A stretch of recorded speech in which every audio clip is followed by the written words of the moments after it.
in certain contexts, people actually prefer interacting with an AI agent rather than with a human agent. It actually leads to them feeling more supported because they're not feeling judged, right? Or they think they're not getting judged. Now, that's actually very contrary to like some of the things that we have been thinking about, right? Like what people really are craving for is human connections today.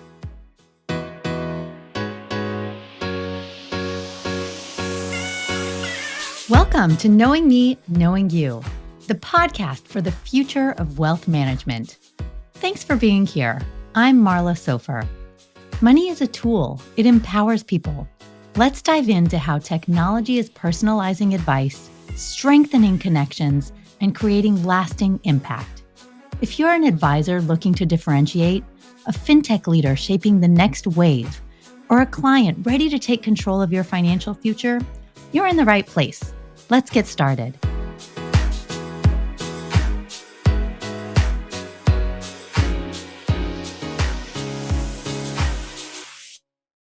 Today, we are excited to welcome Sandeep Mangaraj, founder of Aileron Group, LLC, a strategic advisory group focused on driving growth and digital transformation for financial institutions.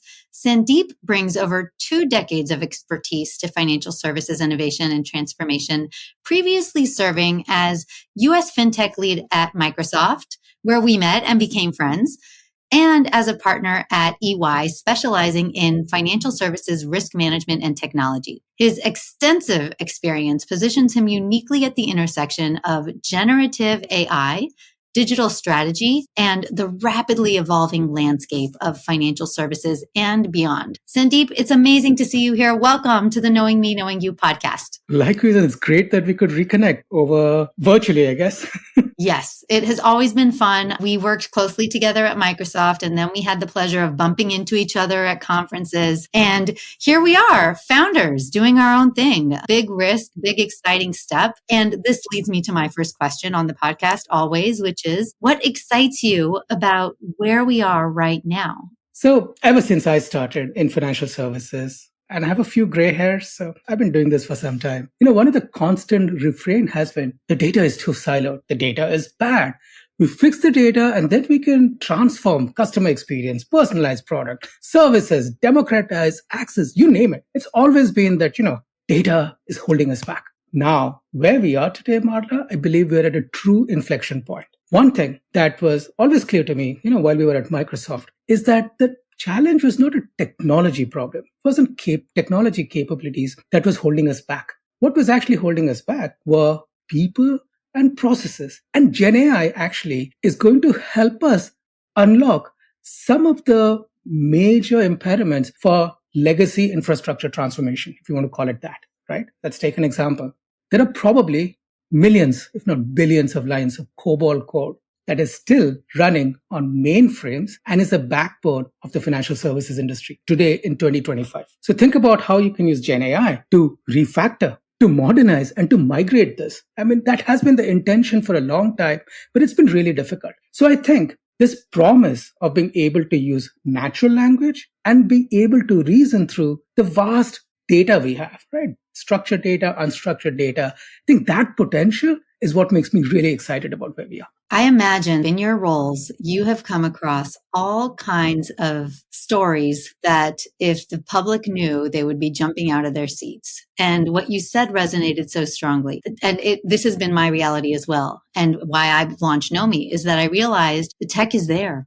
The capabilities are there. And what was missing is we don't have confidence in what's feeding the technology to deliver the outputs that we know it can deliver. And I kind of agree that we've been talking for so long about siloed data, bad data, static data. And it is that plus people and processes and these constant changes that are holding back the innovation that's holding us back. I wonder if you have a moment, a project, a story that you can recall that shaped your approach to digital transformation, your thought process about how Gen AI can come in and really help solve this. So Marla, as I was listening to your question, a project that came to mind was a large global transformation project that I was involved in for a European bank.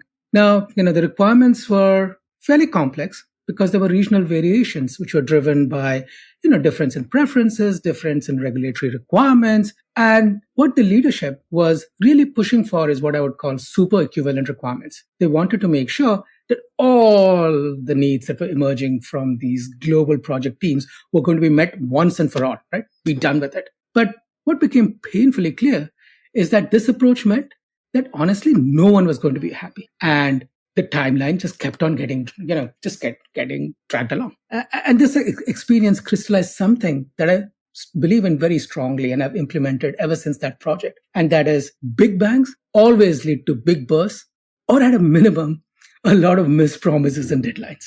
I became a huge believer in what I call like trial by learning. Start small, put concrete wins on the board, gain advocates and cheerleaders, and use that momentum to win over holdouts. The beautiful thing about this approach is that you don't have to wait for a long time to start realizing value. I love that. The truth is that financial institutions are massive, complex organizations. And it's not that their intent is not there. It's not that their desire isn't there to disrupt, to innovate, to bring new ideas to the fore. They are their own worst enemies. And I think what I've seen also in my career is that because you're allowing a lot of people to come to the table, because you want to make sure that voices are heard, and you have incentive models that are requiring that you recognize how all of the different departments have to work together and have the power to sign off and the power to agree to whatever is being shaped, nothing gets done. And you get stuck. You get stuck in this inertia of buy-in. So I wonder, when you think about, just going back to our first question, where you said what was most exciting about where the financial industry is heading, it's that siloed data, bad data, fixing data, static data has always been the problem, and people and processes are holding us back. Do you want to talk a little bit more about people and processes and how generative AI, when you think about pulling from and capturing the type of information that can really create a spark, more of a fire under that transformation, is going to change the way that people and processes operate? Yeah. So, one of the challenges we have seen, and unfortunately a pattern that's repeated itself multiple times, is, we have an innovation that comes in, right? A new technology breakthrough. And then the way we have approached it is you take a look, you take that quote unquote tool, and then you apply it to your existing processes. And what that leads to, or can lead to, and unfortunately happens more common than any of us would like, is that you take an inefficient process and make it more inefficient. So this approach actually doesn't address the root causes. The root cause, the reason we have people, processes in an organization and technology to enable it, is because we are trying to drive some outcomes. So fundamentally, we need to start with what is the outcome that's most important to us? Why is it that we, that it's meaningful to our customers, to our employees, to our board and other stakeholders? And then think about what's the state that will actually let me drive that, right? And not just it means that I can meet those outcomes, but also it adds value to all the stakeholders that we're talking about, right? Now, think about what's happening on the data side, and then I'll go a little into how other areas GenAI can help. So on the data side, our challenge has not been the fact that we have not enough data. The challenge has been we have a lot of data, and there are only so many people who have the expertise to be able to interrogate this data, if I may call it that, right? To be able to reason through it, to be able to take action based on the insights that's coming from it. Now with GenAI, and I touch a little about it, the promise is that all of us will be able to do that using natural language. Now that's something that all of us are powered to, from the frontline branch employee, the advisor, to the data scientists, right, who are there in an organization. So the fact that we can democratize access, have the right guardrails in place, and have people reason through this data, that's a huge unlock of value, right? And that unlock is actually even more for unstructured data than for structured data. You think about the technology of large language models, how embeddings and some other things work, right? Our ability to go through unstructured data and find meaning has become exponentially better, right? So I think the access to data, the ability to reason through data, that's going to fundamentally. But beyond data, you talked about, Marla, and we touched on briefly about processes. Now think about where processes are typically codified in organizations. And let's talk about financial services organizations. Where are they typically codified? They're typically codified actually in the systems that they use, right? And in the ways in which people communicate.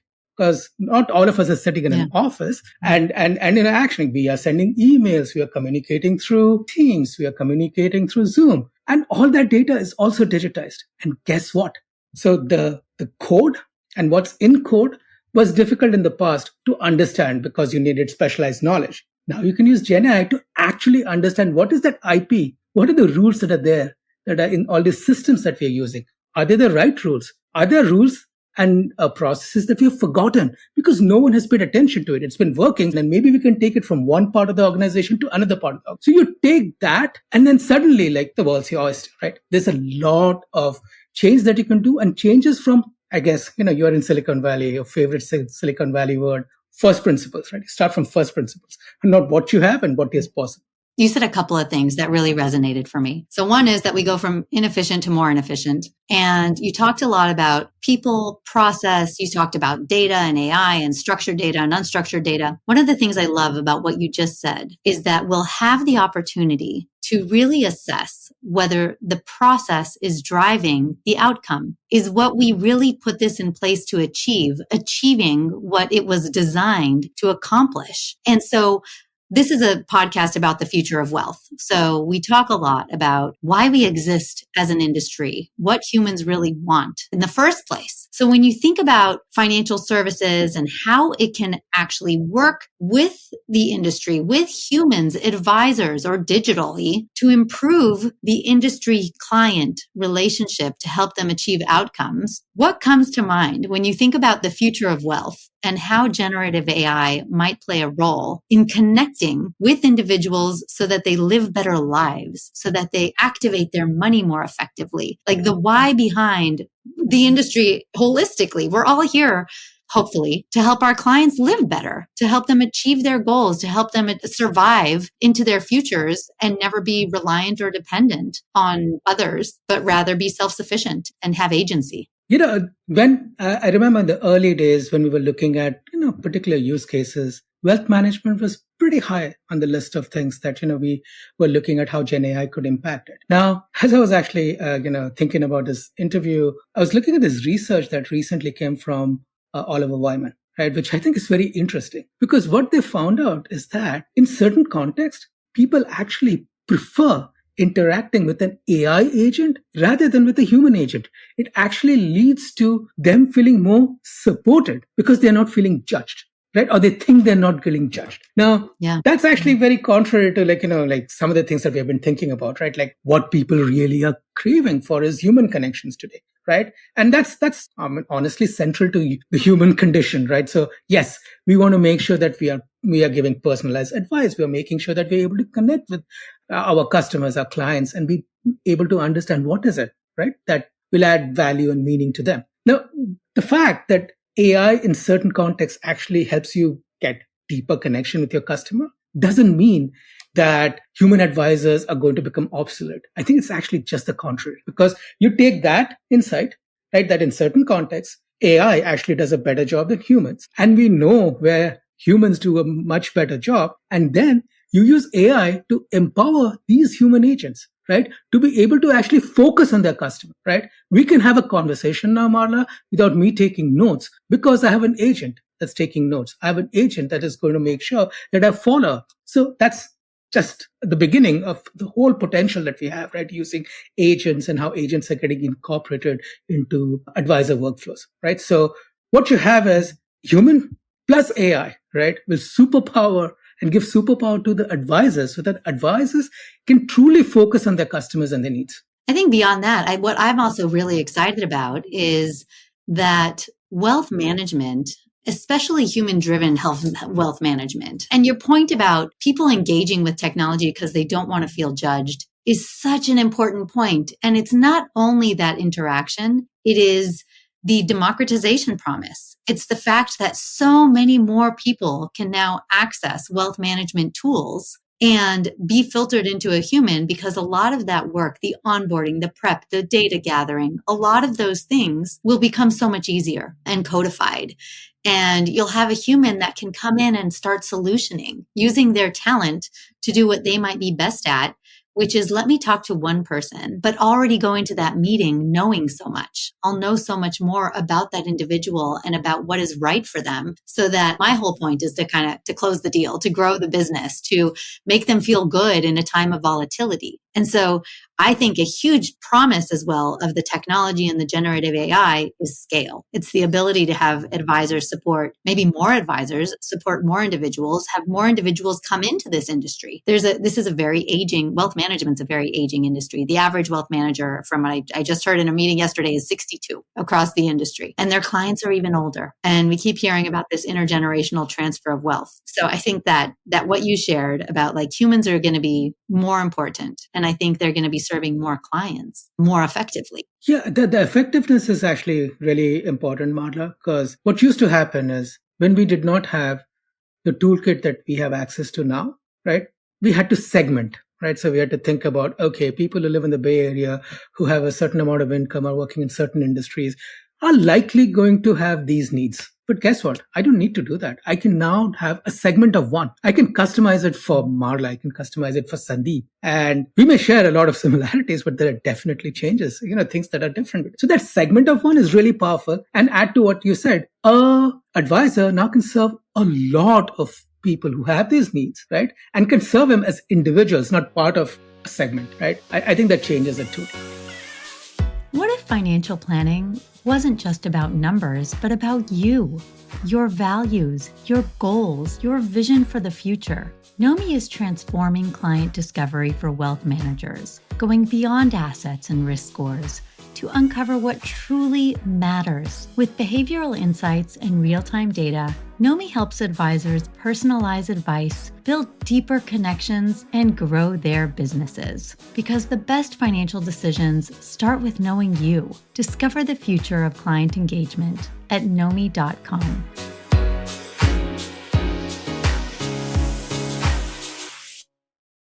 I have a jargony question here. So this is the second time I've heard segment of one. Is that becoming known? In wealth management, there has been a lot of jargon thrown around direct indexing. It's kind of this custom direct indexing, custom portfolios, personalized portfolios. It's basically that. It is let me treat separately managed accounts, a unified account. Like those are kind of the tools that help me recognize you are one person or one family, and I'm going to give you a custom solution for you. What's kind of the emerging jargon? Is segment of one, is that kind of a known thing now? Or maybe you're crafting it as your own? Oh, I wish I was that creative. I'm sure I've heard it as I've been going to all these conferences, Marla, that you have gone to and you and I have been going to. I think the concept of being able to truly personalize, this hyper-personalization that we've been driving to, has been a concept. But now we are seeing a path to it. And it's not just we're seeing a path to it, I've seen it start getting realized. So I think that's probably brought the segment of one more to the fore.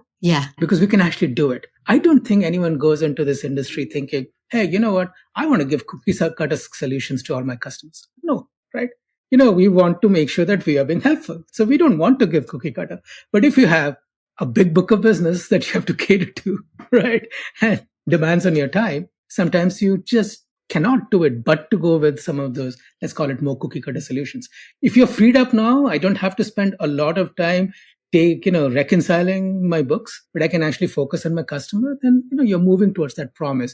The promise that I'm sure drove a lot of the advisors to jump into this space in the first instance. There is kind of a gap in the way the market, and I know there's research out there that proves this, that clients feel they're getting cookie cutter solutions and advisors feel like they are giving the most customized, personalized experience out there available. You gave me a great transition into my next question, which is, can you actually share what you're seeing today about how generative AI is being used in action to help serve clients, to help improve processes? What are some examples of things that you've seen that you were referring to earlier? I would say like when I look at how Gen AI was rolled out, right? So November 2022, I was at Microsoft when something called ChatGPT came out and the world changed. Every customer was calling and saying, hey, what is Gen AI?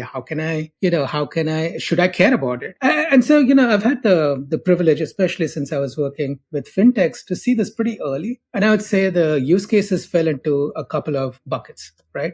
First were on employee experience. They were all around employee experience, right? Because all of us know by now there are certain limitations of these models. Hallucination is a word that everyone's using now. I do not remember using hallucination that much in a professional context or even a personal context. So, it's okay. You can tell us also about the non-professional context if you like. But you're right. It has now been kind of commonplace in the professional context. It has become common in the professional context. So we all talk about hallucinations. But what happened is that so that's the reason, putting a human in the loop. Let's first start with our employees, right? So there was a focus on employee experience. And then we started migrating from employee experience towards customer experience. At Microsoft, I remember the very first use that we had, which showed tremendous promise, was around customer service. Because there's a 800 number that people call with issues related to production workloads on Azure and also challenges that they're having with Xbox, right? So just think about the demand that this customer service centers around the world, have to meet. And GenAI was a huge unlock. It was absolutely a huge unlock because, anything from making sure that the agents were able to not have to go through FAQs, but in real time were able to find relevant information that could help him address customer queries, right? To making sure that intent was getting captured, CSAT issues were being resolved. Like there's a huge unlock with customer service, right? But the customer service unlock was focusing on employee experience, making sure that the employees were empowered. So that's basically what started with. But I have seen very quickly projects that are focused on employees pivot to actually focusing on customers and driving, top line growth. Like Moody's, this is a public case study, so I can talk about it. Like Moody's developed an internal copilot, which used Microsoft Azure OpenAI services. And it was basically to empower its employees to be able to basically go through Moody's research and all the vast amount of data they have. I remember initially massive productivity gain coming in. But that internal use case, it was very clear to them very soon that research assistant that internally users were using could also be something that there's a huge demand from customers. And within a very short period of time, they were able to take that and share that assistant with all their users, with all their customers. You talk about swaths of data, like Moody's definitely falls in that category of they just have swaths of data that they need to make meaningful at a coin flip, or you need somebody to be able to like really understand how do I tap this data to pull out what I need it to be delivering to me in real time. And it's such a powerful example. Yeah. And so, like recently I remember I was like trying to find out what are the areas where customers are getting a lot of value. And then Microsoft came up with this compilation of use cases. There were 300 of them. So I'm like, okay, how am I going to make sense of it? I used AI to reason through those 300. And guess what? The same things are coming out, right? A lot around knowledge management, a lot around organization intelligence, right? The cases we're talking about is around organizational intelligence. Customer service is definitely an area that's getting more and more usage of Gen AI. And then personalization, right? Personalization thematically is an area that you see a lot of projects actually seeing now the light of day, right? They've gone beyond POCs to see the light of day. But stepping back, if you are not using these tools, right, to take a look at how you can make your employees' job better, your customers' job better, you're leaving a lot of money on the table. 100%. This leads me to my next question. You have now kind of interacted with all kinds of organizations, large, small, primarily large and medium, we'll say. Do you have a sense of what are the attributes or the types of talent or people that you have come across in organizations? I think this would be really helpful to the people that are listening to the podcast that are like considering wealth innovation and the integration of AI. What are the attributes of the companies? What are the attributes of the leaders? Who are those that you're seeing, okay, this is the type of person that I know is actually going to execute on this project? If you're comfortable sharing, what have you seen works in organizations to make the innovation possible? First and foremost, you need to create a culture where it's safe for you to experiment and fail. This early in, the leaders have definitely created and fostered that culture. Because it's not that people are not using AI. The question is, are they using it officially? Oh, right. Are they using it behind under covers where nobody's able to see it? And that creates not just perverse incentives, it actually creates a ton of risk. And we don't need to get into that now, right? But so that culture is that safe environment is very important. The second thing is speed is actually a risk mitigant, right? Because the underlying technology is changing really fast. The possibilities are immense. ChatGPT at a certain level was actually a user experience innovation, right? Because what happened is a chat tool that we all could use was put on top of a really complex model with billions and billions of parameters. And we didn't need to know what was going on, but we could see what was coming out of it. And suddenly, right, the use case, what people were using it for surprised everyone. That's the reason in 22, 23, everyone was scrambling for GPUs because we just did not have enough GPUs to meet the demand that was coming in. Right. So that's why experimentation is so important. Right. One of the things that I've seen is people experimented maybe ChatGPT like a couple of years back, or they tried it recently. They have a good experience, they have a bad experience, and they're like, this is not going to work for me. Like how much they're missing. I know. So I'm a very avid user. And yes, it is changing at least weekly. I feel like every single week I'm getting a different experience. Exactly, which is why I say speed is actually a risk mitigant, right? Experimentation is what will let you understand where it's working. And then last but not the least, you cannot do this without having guardrails in place, right? With, great power comes great responsibility. So that's what it is, right? So you have these very powerful models. You need to make sure you have the right guardrails in place. But Marla, that's where financial services firms are in a really unique place. I was going to say, what's the unique place? They don't allow it at all. Like, I feel like that has been the challenge with so many innovations. I know so many people that they still can't even access LinkedIn from work. There's the guardrails are so over the top nuts.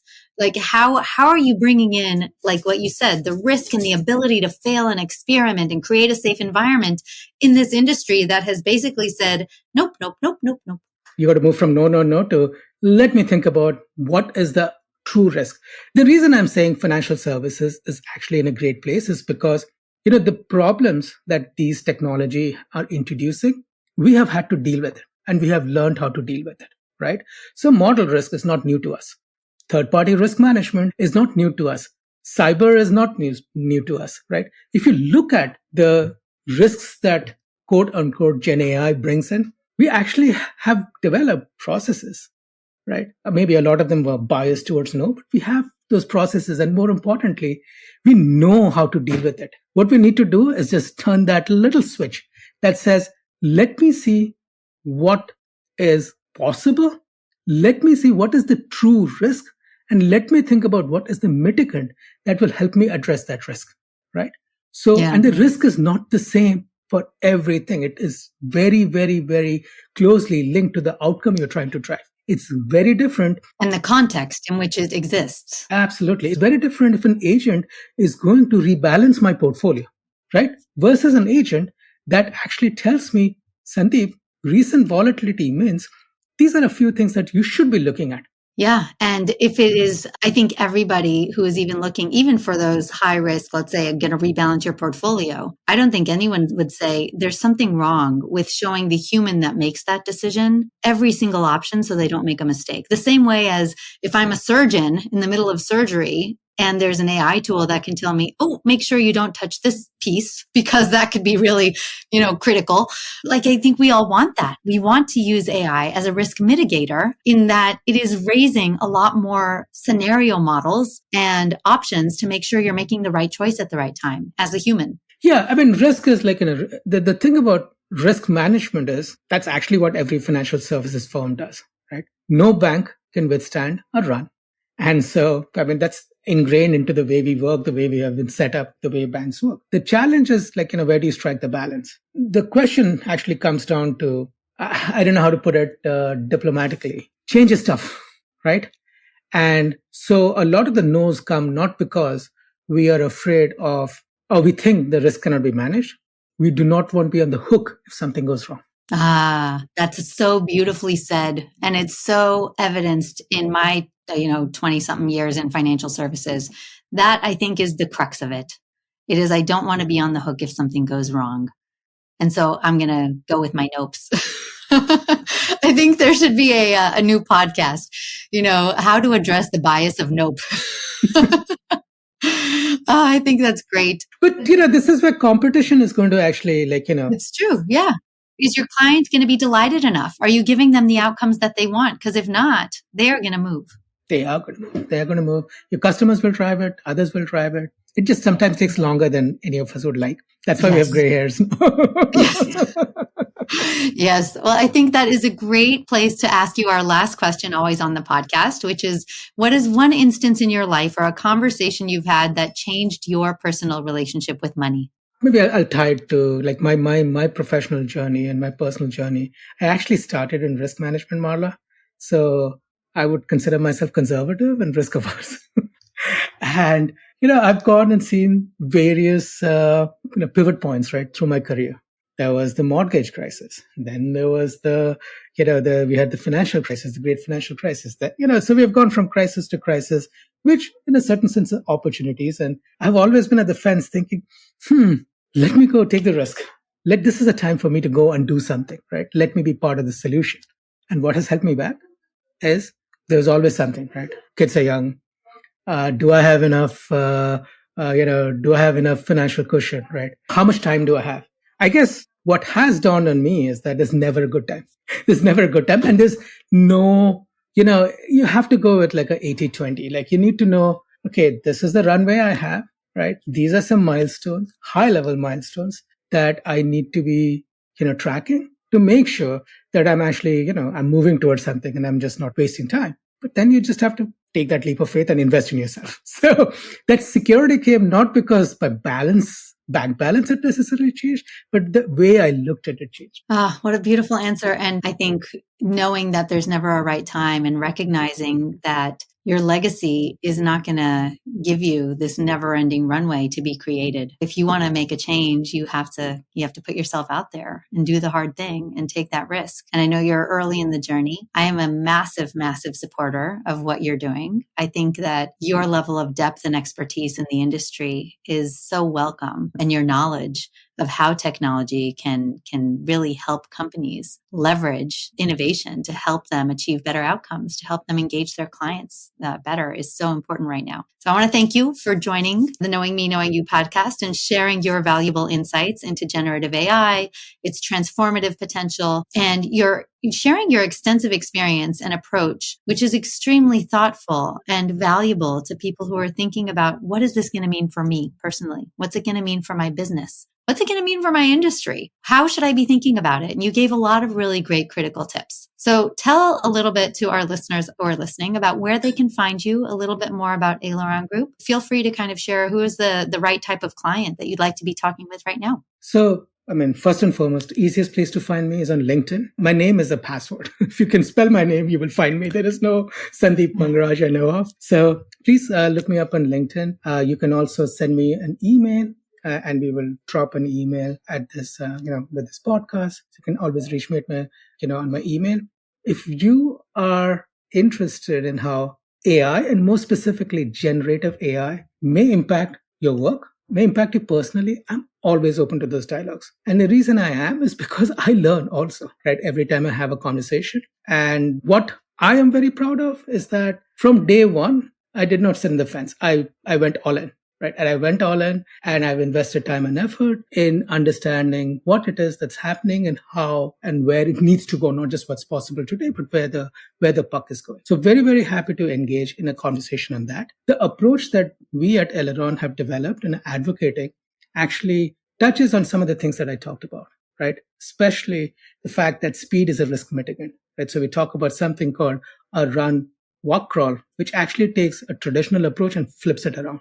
And I'd be very happy to talk to you about that and how we have been helping customers and our clients use that to accelerate the AI journey.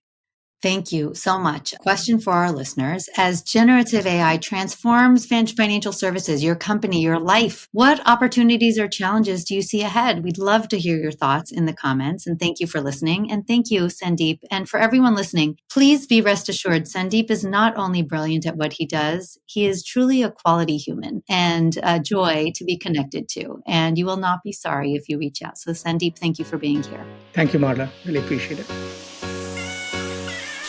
Thank you for joining us on the Knowing Me, Knowing You podcast. If you enjoyed this episode, share it with someone who needs to hear it. And don't forget to subscribe, rate, and review. Your support helps us bring more transformative conversations to you. Until next time, keep discovering, keep growing, and remember, you're in control of your own financial story. Follow us for more conversations on financial confidence, self-discovery, and the future of money.